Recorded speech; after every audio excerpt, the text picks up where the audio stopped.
इडमो सिद्धाणम् इडमो आयुरीयाणम् इडमो वज्रायाणम् इडमो लोये सव्वसाहूढम्।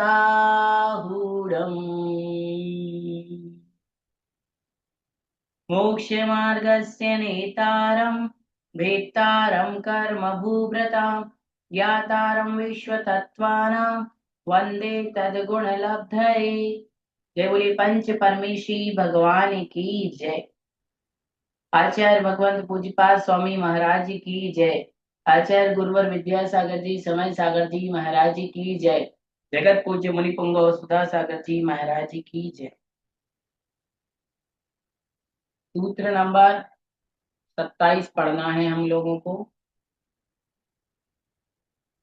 ध्यान का स्वरूप तो निकाल लीजिए।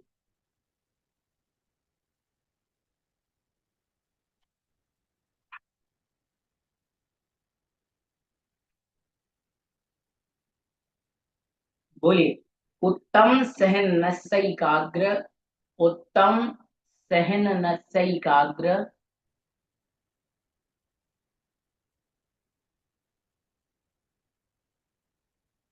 उत्तम सहन नस्यैकाग्र चिंता निरोधो ध्यान मांतर मुहूर्तात्।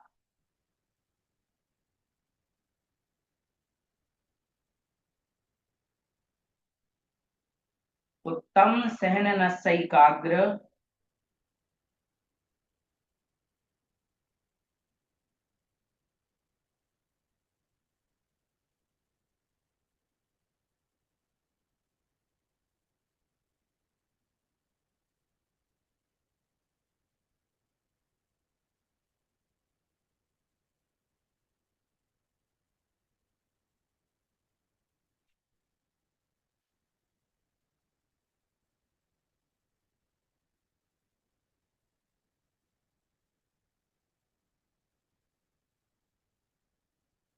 उत्तम सहन नस्यैकाग्र चिंता निरोधो ध्यान मांतर मुहूर्तात्।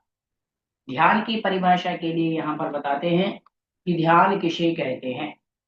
तो वो बता रहे हैं। तो कहते उत्तम सहन नश्य। उत्तम सहन नश्य एकाग्र चिंता निरोधो ध्यान मांतर मुहूर्ता। उत्तम सहनन वाले के एकाग्र चिंता निरोधो, एकाग्रता से चिंता का निरोध करना, रोकना। ध्यान ध्यानम ध्यान कहलाता है अंतर मुहूर्तात्। वह अंतर मुहूर्त तक होता है। जो ध्यान है कितनी देर तक होता है? अंतर मुहूर्त काल तक होता है। कह रहे उत्तम सहनन वाले जीव के एक विषय में चित्त वृत्ति को रोकने का नाम ध्यान है। और वह ध्यान कब तक होता है? ध्यान होता है अंतर मुहूर्त काल तक। ठीक है। आगे पढ़ते हैं।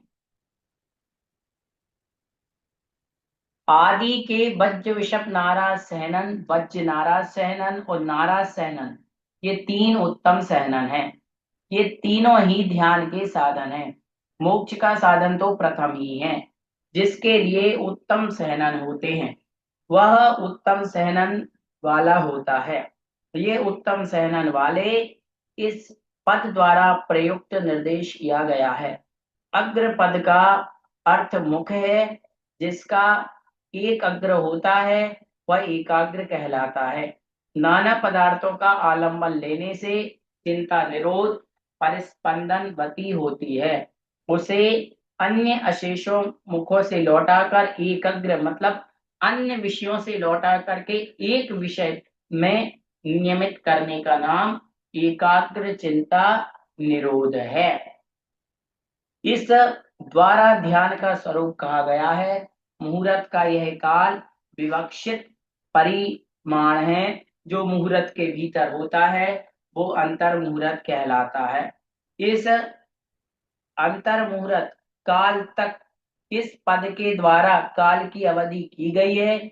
इस काल के बाद एकाग्र चिंता दोधर हो जाती है, मतलब अंतर मुहूर्त तक वो ध्यान होता है, उसके बाद ध्यान नहीं हो पाता है, ये कह रहे हैं। शंका, यदि चिंता निरोध का नाम ध्यान है तो निरोध अभाव स्वरूप होता है, इसलिए गधे के सींग के समान ध्यान असत ठहरता है। समाधान, यह कोई दोष नहीं है, क्योंकि अन्य चिंता की निवृत्ति की अपेक्षा असत कहा है और अपने विषय रूप प्रवृत्ति होने से वह सत कहा जाता है, क्योंकि अभाव भावांतर स्वरूप होता है। अभाव वस्तु का धर्म है। यह बात सपक्ष सत्व विवक्ष व्यावृत्ति इत्यादि हेतु के अंग से सिद्ध होती है अथवा निरोध शब्द से।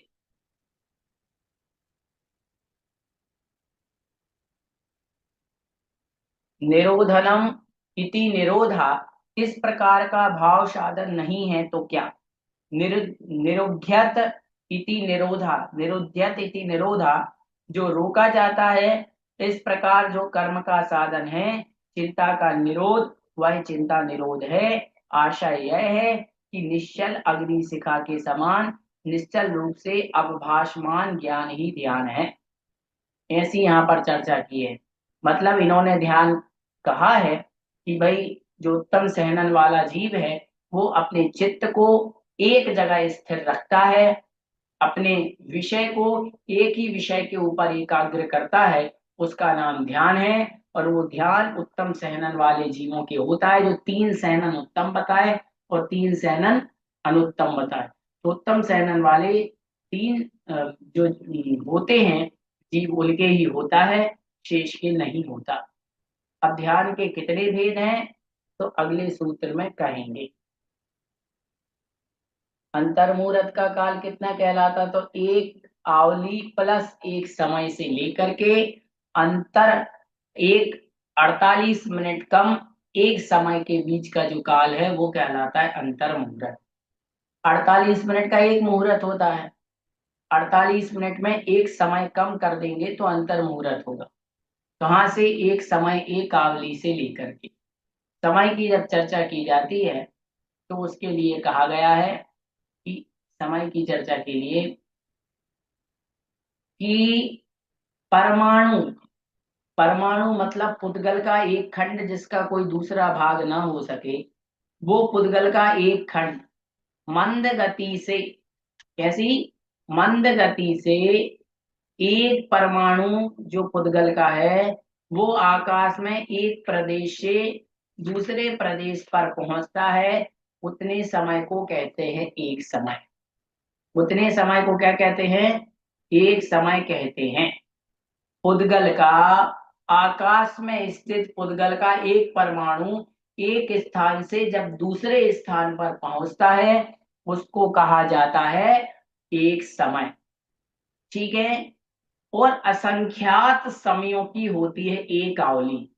जब असंख्यात समय मिलते हैं तो उसकी एक आवली होती है। और संख्यात आवली का होता है एक उच्छ्वास। संख्यात आवली के समूह को कहते हैं उच्छ्वास। और 7 उच्छ्वास का होता है एक स्तोक। 7 उच्छ्वास का होता है एक स्तोक। और 7 स्तोक का होता है, 7 स्तोक का होता है एक लम्ब। 7 स्तोक का होता है एक लम्ब। और 48.5 लम्ब की होती है एक नाली। क्या होती है? नाली। ठीक है। 48.5 लब की होती है एक नाली और 24 मिनट की होती है एक घड़ी। नाली कहो या घड़ी कहो एक ही बात है। 48.5 लम्ब की होती है एक घड़ी, और एक घड़ी का होता है एक मुहूर्त, मतलब 24 मिनट का होता है एक मुहूर्त। एक 24 मिनट की होती है एक घड़ी, और 2 घड़ी का होता है एक मुहूर्त, मतलब 48 मिनट का। ठीक है। थोड़ा सा विषय कठिन है, लेकिन पूर्व में भी तत्वार सूत्र में भी आपने पढ़ा होगा, इसलिए ध्यान रखना। आकाश में स्थित उद्गल का एक परमाणु जिसका हम दूसरा खंड नहीं कर सकते, वो उद्गल का परमाणु एक प्रदेश से दूसरे प्रदेश पर जो गमन करता है मंद गति से, वो कहलाता एक समय। समय की सबसे छोटी इकाई। ठीक है। और असंख्यात समय जब मिलते हैं तब बनता है एक आवली। असंख्यात समयों की होती है एक आवली। असंख्यात समयों की क्या होती है? एक आवली। और संख्यात आवली का होता है एक उच्छ्वास। संख्यात आवली के समूह को कहते हैं एक उच्छ्वास। और 7 उच्छ्वास का होता है एक लव, एक स्तूप। और 7 स्तूप का होता है एक लव। और 48.5 लव की होती है एक घड़ी।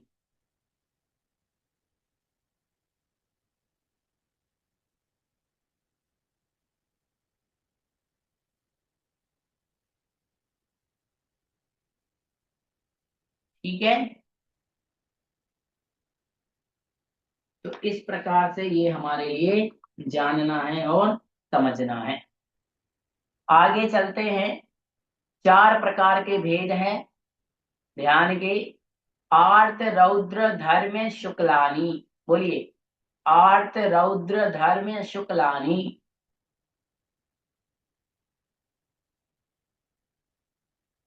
बिल्कुल सरल है। आर्त रौद्र धर्म्य शुक्लानी। 4 प्रकार के ध्यान के भेद हैं।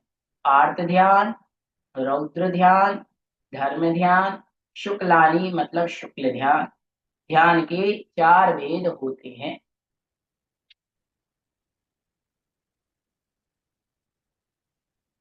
क्या लिखा टीका में पढ़ते हैं। आर्त शब्द रित अर्थात रित अथवा अर्थी, इनमें से किसी एक से बना है। इसमें रित का अर्थ है दुख पहुंचाना। इसमें जो आर्त शब्द है ना, आर्त, वो रित या अर्थी, इन संस्कृत के शब्दों से मिला है। तो रित का अर्थ होता है दुख, और अर्थी का अर्थ है अर्दनम अर्थी, अर्थात पीड़ा पहुंचाना। इसमें रित या आरती में जो होता है वह आर्त है। आर्त ध्यान क्या कहलाता है? तो आर्त ध्यान का मतलब होता है जो हमें दुख पहुंचाता है, पीड़ा पहुंचाता है, वो आर्त ध्यान है। बार बार मन में कोई दुख का, पीड़ा का चिंतन करने का नाम है आर्त ध्यान। मन में किसी दुख का चिंता कर रहे हैं, मन में बार बार कोई दुख के बारे में सोच रहे हैं जो हमें पीड़ा पहुंचा रहा है, बहुत ज्यादा दुख दे रहा है, वो आर्त ध्यान है। इसीलिए तो कहते हैं किसी भी चीज का ज्यादा आर्त और रौद्र ध्यान नहीं करना चाहिए। जो हो गया सो हो गया। ज्यादा किसी चीज के बारे में सोचना, नुकसान हो गया तो हो गया, लॉस हो गया तो हो गया। कोई चीज चोरी हो गई तो हो गई, कोई चीज टूट गई तो टूट गई, वापस तो आने वाली है नहीं। लेकिन बार बार चिंता करने से आर्त आदि ध्यान होते हैं। परार्थ ध्यान कर्म बंध का कारण है। ठीक है। आगे कहते हैं, रुद्र का अर्थ होता है क्रूर। क्रूर मतलब जो बहुत ज्यादा क्रोधी हो, जिसके परिणाम बहुत ज्यादा क्रूर परिणाम हो, इसका कर्म या होने वाला रौद्र। अर्थात कहते हैं रौद्र का मतलब होता है क्रूर प्राणी। क्रूर प्राणी जिसके परिणाम रौद्र होते हैं, बहुत ज्यादा रौद्र परिणाम वाला जो जीव होता है, कैसा होता है? बहुत ज्यादा रौद्र परिणाम वाला जो जीव होता है।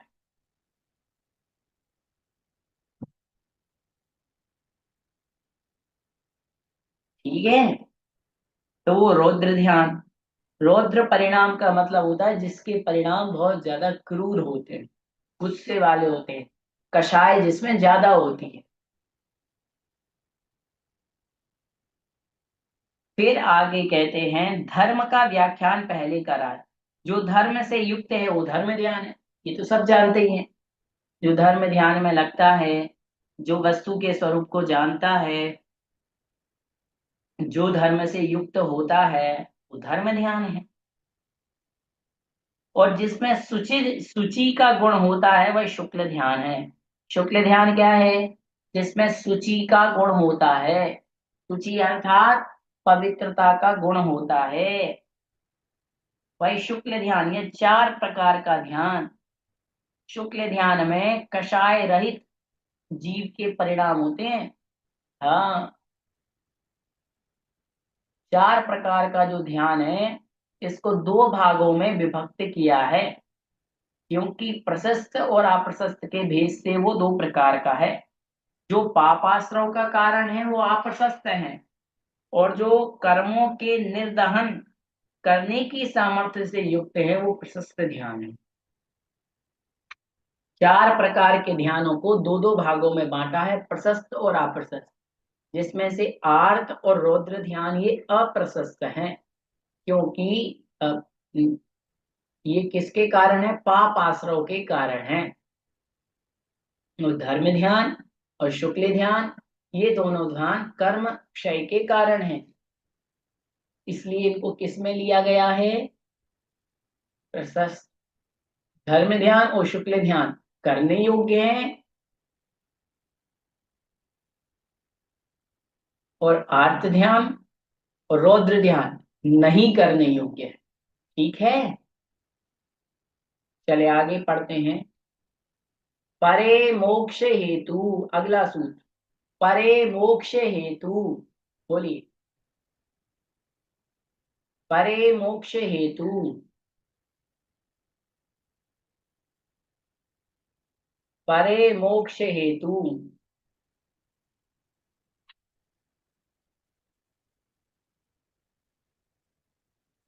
कहते हैं परे मोक्ष हेतु, अर्थात उनमें से पर अर्थात अंत के जो ध्यान है वो मोक्ष के हेतु हैं। अंत के दो ध्यान कौन कौन से? धर्म ध्यान और शुक्ल ध्यान। धर्म ध्यान और शुक्ल ध्यान, ये दोनों के दोनों ध्यान मोक्ष के हेतु मतलब कारण हैं।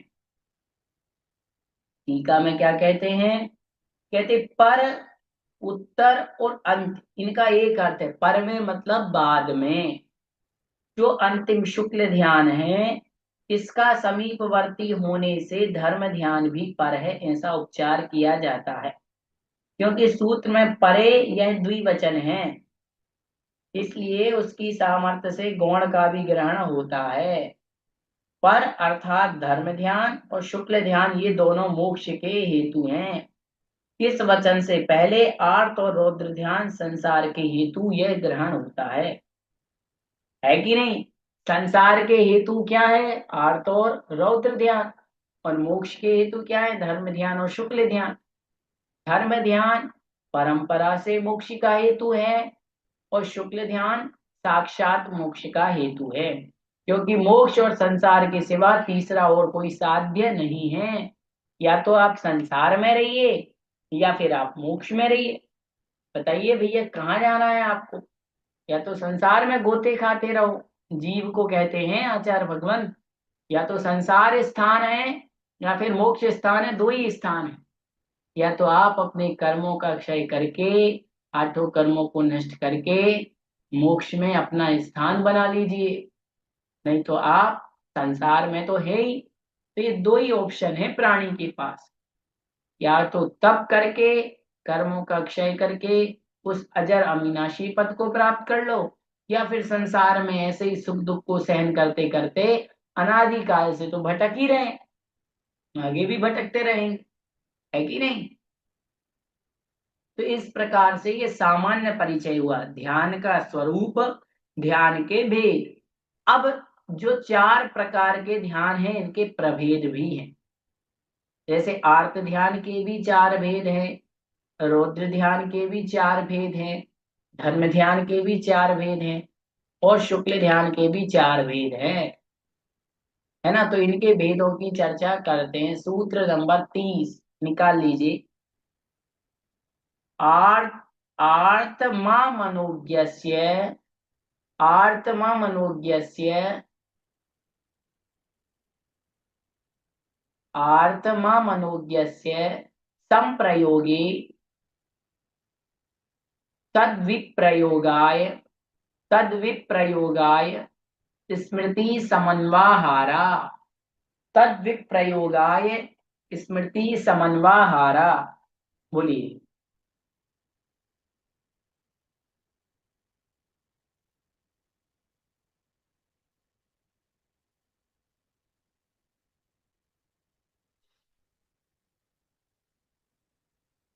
'आर्तममनोज्ञस्य संप्रयोगे तद्विप्रयोगाय स्मृति समन्वाहारा'। आर्तममनोज्ञस्य संप्रयोगे तद्विप्रयोगाय स्मृति समन्वाहारा।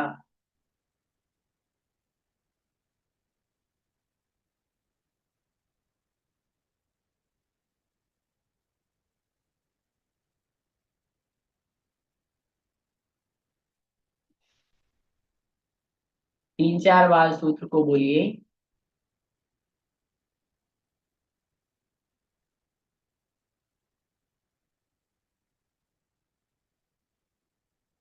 कहते आर्तम अमनोज्ञस्य, संधि विच्छेद करने पर आर्तम अमनोज्ञस्य, आर्त ध्यान कहलाता है। क्या? अमनोज्ञस्य, अमनोज्ञस्य मतलब अप्रिय वस्तु। अप्रिय वस्तु क्या होती है? कांटा लगना, पत्थर लगना, ये सब। संप्रयोगे, संप्रयोगे अर्थात इनका संयोग होने पर, तद विप्रयोगाय उससे पीछा छुड़ाने के लिए, स्मृति समन्वाहारा बार बार स्मृति में विचार करना, ये आर्त ध्यान कहलाता है। आर्त ध्यान के 4 भेद हैं। पहला भेद है अनिष्ट संयोगज आर्त ध्यान। पहला भेद कौन सा है? अनिष्ट संयोगज आर्त ध्यान। तो टीका में देखो क्या लिखा है। अमनोज्ञ पदार्थ के प्राप्त होने पर उसके वियोग के लिए चिंता सातत्य का होना। मतलब जो अमनोज्ञ, जो पदार्थ हमें प्रिय नहीं है, उसके प्राप्त होने पर बार बार उसके वियोग किए दूर हो जाए, उसके लिए चिंतन करना। अमनोज्ञ का अर्थ है अप्रिय, जैसे वेश, कांटा, शत्रु, शस्त्र आदि जो अप्रिय पदार्थ है, ये बाधा होने के कारण से अमनोज्ञ कहे जाते हैं। और उसका बार बार संयोग, वे मेरे कैसे हों कैसे ना हो, ये मेरे से दूर कैसे हो, विष दूर कैसे हो जाए, बीमारी दूर कैसे हो जाए, कांटा दूर कैसे हो जाए, ये शत्रु दूर कैसे हो जाए, बार बार उसका चिंतन करने का नाम है पहला स्मृति समन्वहार अर्थात अनिष्ट संयोगज। पहले अनिष्ट का संयोग होने पर जो चिंतन करते हैं ना, वो ध्यान है। ठीक है, इसलिए इसका नाम है स्मृति समन्वहार, ये पहला आर्त ध्यान है। और तत्वार सूत्र में जाएंगे तो अनिष्ट संयोगज भी इसे कहा है। अगला सूत्र, विपरीतम मनोज्ञस्य। बोलिए। विपरीतम मनोज्ञस्य, विपरीतम मनोज्ञस्य। बोलिए विपरीतम मनोज्ञस्य। सरल है सूत्र। कहते विपरीतम, इससे विपरीत, मनोज्ञस्य मनोज्ञ पदार्थ, मनोज्ञ वस्तु के वियोग होने पर उसकी फिर से प्राप्ति हो, उसके लिए बार बार चिंता करना, ये इष्ट वियोगज। मतलब इष्ट का वियोग हो जाने पर बार बार जो चिंता होती है वो कहलाता इष्ट वियोगज नाम का आर्त ध्यान। किससे विपरीत? पूर्व में कहे हुए से। इससे तात्पर्य यह निकलता है कि मनोज्ञ अर्थात अपने पुत्र का, स्त्री का, धन आदि का वियोग होने पर उसकी प्राप्ति के लिए संकल्प अर्थात निरंतर चिंता करना दूसरा अर्थ ध्यान है। देखो जी, हम क्या करते हैं, यदि हमारा मान लीजिए कभी किसी की शादी हुई, किसी बेटी की शादी होके दूसरे घर में गई और उसको सासू माँ अच्छी नहीं मिली, सासू माँ बहुत परेशान कर रही, तो बहू मन में सोचती कि भगवान इस सासू माँ से कब पिंड छूटे। ऐसा बोलते कि नहीं बोलते? बोलो।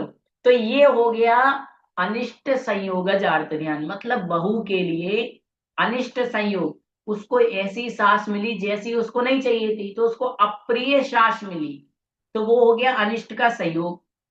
ठीक है। और दूसरी बात, पति उसको बहुत प्रेम करता है, तो पति का वियोग हो गया, मतलब पति का मरण हो गया, वो रोए जा रही है मेरे पति का वियोग हो गया, अब वो चाहती है मेरा पति मुझे वापस से मिल जाए, तो वो है इष्ट वियोगज। एक ही उदाहरण में दो अर्थ ध्यान हमने आपको बता दिए। एक और बता देते हैं। मान लीजिए आपके पास सोना चांदी है, और आपका सोना चांदी क्या हो गया, बस में ट्रेन में चोरी हो गया। अब सोना चोरी हो गया तो आपको सोना बिल्कुल मनोज्ञ था, मनोज्ञ मतलब प्रिय। माताओं को तो, महिलाओं को तो सोना प्रिय होता कि नहीं होता? सोने के बिना सोना कहाँ, तो सोना उनको बहुत प्रिय। और सोना चोरी हो जाए तो फिर उनको नींद कहाँ आती है, मतलब उनकी मनोज्ञ जो प्रिय वस्तु सोना थी उसका वियोग हो गया। तो ये हो गया इष्ट मतलब प्रिय, और वियोग मतलब उसका दूर हो जाना। तो प्रिय वस्तु के दूर हो जाने पर मन में जो चिंतन होता है वो कहलाता है इष्ट वियोगज नाम का अर्थ ध्यान, ये दूसरा है। ठीक है। हाँ, तो एक में तो कोई बुरा चीज, वेश, कांटा, कंटक, या कोई ऐसा व्यक्ति मिल गया जो आपको दुख दे रहा है, तो आप सोचते अरे यार ये दूर हो दूर हो दूर हो। और एक में कोई चीज दूर हो गई तो सोचते मिल जाए। यही तो प्राणी की, संसार की सबसे बड़ी वो है। बस हमें अपने मन का चाहिए, अपेक्षाओं की पूर्ति हो गई तो सुखी, और अपेक्षाओं की पूर्ति नहीं हुई तो दुखी। बस इसमें ही जी रहा है, और कुछ नहीं है।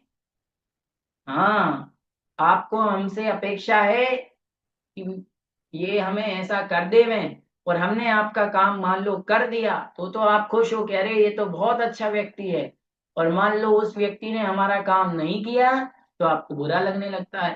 संसार में खुद की अपेक्षाएं ही हमारे स्वयं दुख का कारण है। हाँ, माता पिता आस लगाते हैं कि बेटा हमारी सेवा करेगा, इसलिए तुम्हें दुख हो रहा है। तुम कभी ये सोचो ही मत कि बेटा हमारी सेवा करेगा। आपने जन्म दे दिया, पाल पोस के बड़ा कर दिया, संस्कार दे दिए, पुण्य होगा आपकी में, आपकी यदि जीवन में, तो आपकी सेवा बेटा करेगा। और नहीं होगा पुण्य तो चार बेटे होने के बाद भी माँ भूखी बैठी रहती है कि नहीं? इसलिए अपेक्षा नहीं लगाना कभी, हाँ, किसी से, घर में, परिवार में, बेटे से, बहू से, पोते से, भाई से, बंधु से, आप और हम अपेक्षा कर लेते हैं, वो अपेक्षा ही दुख का कारण और राग द्वेष का, और ये आर्त और रौद्र ध्यान का कारण बनती है। क्यों सोचते हैं कि आप हमारा साथ दोगे, हम आपका? जब शादी होती है तो कहते हैं हम एक दूसरे के साथ रहेंगे, भाई बहन कहते हैं हम एक दूसरे का साथ देंगे, दो दोस्त कहते हैं कि हम मरते दम तक साथ देंगे। अरे भाई, पता है क्या कब क्या होने वाला है, कौन किसका साथ देगा? जब कर्म मुझ पर हावी होगा तो तुम कुछ नहीं कर पाओगे। बताओ, एक दोस्त जा रहा है, उसका एक्सीडेंट हो गया, वो रोड पे पड़ा हुआ है, मरने को निकट है, और तुम दिल्ली में जाके बैठे हो, तुम क्या करोगे उसकी मदद? और तुमने तो वादा किया था कि हम हर मुश्किल में तुम्हारा साथ देंगे। अब दो भाई साथ, कोई भरोसा नहीं है कर्म का। रात को कमरे में सो रहे और अटैक आ जाएगा तो कौन क्या करेगा? बताओ। बाथरूम में गए, शौच क्रिया के लिए बैठे हुए और अटैक आ गया, वहीं मरण हो गया, तो क्या कर लोगे? भोजन करते करते अटैक आ जाएगा तो क्या कर लोगे? सीढ़ी से जा रहे हो, गिर गए, मरण प्राप्त हो गया तो क्या कर लोगे? अभी सुनी थी घटना, अहमदाबाद कहाँ की थी, कि एरोप्लेन जा रहा था और वो पूरा का पूरा बिल्डिंग से टकराया, गिरा, और सारे लोग मरण को प्राप्त हो गए। तो क्या भरोसा भाई, इसलिए अपेक्षाएं ज्यादा किसी से नहीं लगाना। यही इसका है। नहीं तो आर्त और ये ध्यान हो गई, आर्त ध्यान होगा, कभी भी कोई इष्ट का वियोग हो जाता तो वो हमारा था ही नहीं। बताओ, कोई प्रिय वस्तु जो हम चाहते हैं, स्त्री, पुत्र, भाई, बंधु, वास्तविकता में हम छठे वर्ष सरवार सिद्धि जी पढ़ रहे हैं, क्या हमारा कोई है? रियलिटी में थोड़ा सा विचार करो, क्या हमारा कोई है जिसे हम मानते हैं? एक भी चीज बता दो जो अपनी हो, कोई नहीं है ना। रियलिटी तो यही है ना, कोई हमारा नहीं है। जब हमारी कोई चीज वास्तविकता में है ही नहीं, हमें मात्र उसका संयोग मिला है, फिर उसके जाने के बाद इतनी आकुलता व्याकुलता क्यों? बताइए। जैसे कि ये चश्मा है, चश्मा अपन ने बनाया, इसकी कोई भी कीमत हो सकती है, 1000 रुपए, 500 रुपए, 200 रुपए, 2000 रुपए। ये चश्मा जड़ है, मुझे कुछ समय के सहयोग के लिए मिला, यदि ये चोरी हो जाता है तो इसके लिए इतना आकुल व्याकुल क्यों? चोरी हो गया कोई बात नहीं, पैसा था चोरी हो गया कोई बात नहीं, धंधा था लॉस हो गया। अरे भाई, लोगों के तो बाढ़ में घर के घर बह जाते हैं और वो फुटपाथ पे आ जाते हैं, तो लोगों के तो पूरे के पूरे परिवार एक्सीडेंट में चले जाते हैं। तो क्या करोगे? आपके रोने से कोई वापस आने वाला है नहीं ना। क्यों आर्त ध्यान करना? आर्त ध्यान संसार का कारण है, आर्त ध्यान और रौद्र ध्यान ये संसार में भटकने का बहुत बड़ा कारण है। इसलिए हमें ये चाहिए कि हम इस बात को समझें कि कम से कम किसी भी चीज में विकल्प कम करें, क्योंकि ये विकल्प ही सबसे ज्यादा हम सबके संसार के भटकने का कारण बन रहे हैं। खूब हम विचार करते, खूब सोचते, खूब स्वाध्याय करते, और इतना स्वाध्याय करने के बाद भी हम अपने ऊपर कंट्रोल नहीं कर पा रहे। क्यों? क्योंकि वो स्वाध्याय भीतरी तक प्रवेश नहीं कर पा रहा, उसको और भीतर ले जाना है, अंतरंग तक ले जाना है, और अपने अंदर धीरे धीरे ये भावना लानी है कि वास्तविकता में कोई हमारा नहीं है। एक दिन ये घर छूट जाएगा, एक दिन ये परिवार छूट जाएगा, सब छूटने के बाद कुछ हमारा नहीं रह जाएगा, तब साथ में जाएगा तो जीवन में जो अच्छा किया, जो बुरा किया, उसका लेखा जोखा उसकी सीट बन के जानी है बस अगले को, अगली पर्याय में। और एक रंच मात्र इतनी सी चीज, एक लौंग का दाना, एक इलायची का दाना भी साथ नहीं ले जाना। फिर किसी के जाने पर गम नहीं करना। कोई अनिष्ट का संयोग हो जाए तो ज्यादा आर्त और रौद्र ध्यान नहीं करना, धर्म ध्यान में लगे रहना। ये बहुत बड़ा है। इष्ट का वियोग होने पर व्यक्ति बहुत विलखता है। पद्मनंदी पंचविंशति का पढ़ी होगी, उसमें अनित्य पंचाशत अधिकार में पूरा शोक के बारे में दे दिया। व्यक्ति मरण के बाद ऐसा शोक करने लगता है, अरे हमारा तो सब कुछ चला गया। क्या चला गया भाई तुम्हारा? क्या चला गया? बेटा था, उसकी आयु थी, आयु पूरी हो गई, चला गया। पति था, उसकी आयु पूरी हो गई, चला गया। पत्नी थी, उसकी आयु पूरी हो गई, चली गई। क्या करोगे? बोले बहुत अच्छा था तो क्या करें? उस समय मन में अपने मोह को, राग को कंट्रोल करके अपने मन को अच्छा बनाना पड़ता। ये बात हमेशा याद रखना। जितना जिससे राग करोगे उतना दुख देगा, जितना जिससे लगाव बनोगे उतना दुख देगा, जितनी जिससे अपेक्षा करोगे उतना दुख देगा, ये गारंटी है, लिख के दे। जीवन में जिससे ज्यादा प्रेम मोह किया जाता है वो दुख देता है। अब आपको किससे मोह है आप सोच। मोह करना है तो देव शास्त्र गुरु से करो, मोह करना है तो भगवान से करो, राग करना है तो जिनवाणी से करो, राग करना है तो महाराज से करो, साधु से करो, माता जी से करो, वो तुम्हें धर्म की शिक्षा देंगे। महाराज के प्रति ऐसी लगन लगाओ कि रोज लगे कि यार महाराज जी के पास चले जाएं, माता जी के पास चले जाएं, गुरु जी के पास चले जाएं, तीर्थ यात्रा पे चले जाएं, वो कर्मों का क्षय करे। राग करना तो भगवान से करो। रागियों से क्या राग करना, बीत रागियों से राग करो तो वो आपको कुछ देंगे। महाराज के पास, माता जी के पास जाओगे तो कुछ वो देंगे, लेकिन रागी द्वेषी आप मेरे पास आओगे तो मैं राग द्वेष के अलावा कुछ नहीं दे सकता। आप, मैं आपके पास आऊंगा तो आप राग द्वेष के अलावा कुछ नहीं दे सकते। मान लो एक दिन आपसे परिचय हुआ, आपने कहा भैया जी हमारे यहाँ ऐसा होता है, ये करते हैं, मंदिर जाते, पूजा करते, और 10-5 दिन आपके साथ बैठ गए ना, अरे भैया जी क्या बताएं, ये सासू माँ बहुत दुख देती है, क्या बताएं, हम तो सेवा कर करके परेशान हो गए, इसमें ही निकल जाता है, इनको खाना देना, इनको ये करना, इनको वो करना, क्या करें, हम तो खूब सेवा करते हैं अपनी तरफ से, लेकिन कोई नहीं करता, इनके 3 बेटे और थे हमारे। ये बात मन में आ जाए। ये बात 90 हर घर में, आप चले जाओ, 4 दिन किसी के साथ जुड़ जाओ, वो अपना दुखाई पुराण सुनाना शुरू कर देगा। हर व्यक्ति के पास अपनी अपनी राम कथा है और वो अपनी अपनी कथा सुनाने लग जाएगा। और इसे कहते हैं संसार की कथा। आई बात समझ में? सुन रहे हो ध्यान से? अरे भैया जी, हम तो गए थे वहां मंदिर में, हमने ये बनाया, हमने तो ये किया, हमने तो वो किया, हम तो ऐसा करते हैं, हम तो वो करते हैं। कोई फायदा नहीं है। हम तो ये कहते हैं तुमने जीवन में क्या किया, क्या अच्छा किया, किसको क्या दिया, उससे मतलब नहीं है। सबसे बड़ी बात है जीवन में परिणामों के ऊपर कितनी विशुद्धि है, कंट्रोल कितना है, मोह कितना कम हुआ है, राग कितना कम हुआ है, द्वेष कितना कम हुआ है। ये जरूरी है, ये ध्यान रखना। वही कहलाता है कि भाई हमारे लिए इष्ट का यदि वियोग हो जाए तो कंट्रोल करो। ठीक है। हाँ, ये तो पता नहीं कभी उड़ते उड़ते खबर आ जाती है। ये सच्ची मान के चलना, कब किसकी किस दिन खबर आ जाए कोई भरोसा नहीं है। अगला सूत्र, वेदना याश्च, वेदना याश्च, वेदना याश्च। वेदना याश्च अर्थात कह रहे हैं वेदना होने पर दूसरों के लिए सतत चिंता करना तीसरे नंबर का अर्थ ध्यान है। वेदना शब्द यद्यपि सुख और दुख दोनों अर्थों में विद्यमान है, यहाँ पर आर्त ध्यान का प्रकरण होने से दुख की वेदना ली गई है। वात आदि विकार जनित दुख की पीड़ा होने से उसका मेरे कैसे अभाव होगा, यह निरंतर विकल्प चलने का नाम है आर्त ध्यान। कौन सा? वेदना आर्त ध्यान। अब वेदना आर्त ध्यान में कोई व्यक्ति दुख से पीड़ित है, वो मन में ये चिंता रहता है भगवान मेरा रोग दूर कब होगा, ये रोग दूर हो जाए, इस डॉक्टर के पास जाएगा, उस डॉक्टर के पास, बस यही लगेगा बीमारी कब दूर हो जाए। ये कहलाता है वेदना नाम का अर्थ। यहाँ आई बात समझ में? शरीर है जी, तीन तीन बातें, तन मन और धन। कोई व्यक्ति तन से दुखी होता है, कोई मन से दुखी होता है।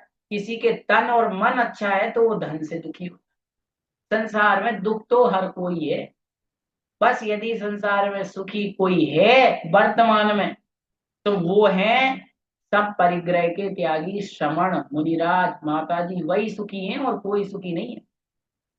उनके पास कभी आप जाओगे, या आप लोग तो जाते होंगे, तो देखना उनसे के जितना सुखी अभी कोई नहीं। आप और हमारे पास संसार के सबसे अच्छे अच्छे साधन हैं, लेकिन फिर भी हम साधनों के बाद भी दुखी हैं। और वो साधन और प्रसाधनों के त्याग करने के बाद भी कैसे हैं? महासुखी हैं। और हमारे पास साधन होने के बाद भी दुखी हैं। याद, हमेशा याद रखना, सुख और शांति त्याग से मिलती है, ग्रहण से कभी नहीं मिलती। है ना? ये हमेशा बात हमें याद रखना चाहिए। तो वेदना जब भी होती है तो हमारे मन में आता है कि ये वेदना कब दूर हो जाए। आई बात? पैर में लग गई कब हो जाए दूर, ये आंखें कब ठीक हो जाए, ये बीमारी कब ठीक हो जाए। ये है वेदना नाम का आर्त ध्यान। आगे, निदानम चा, बोलिए निदानम चा, निदानम चा। चौथे नंबर का आर्त ध्यान है निदानम चा। ये निदान नाम का चौथा आर्त ध्यान है।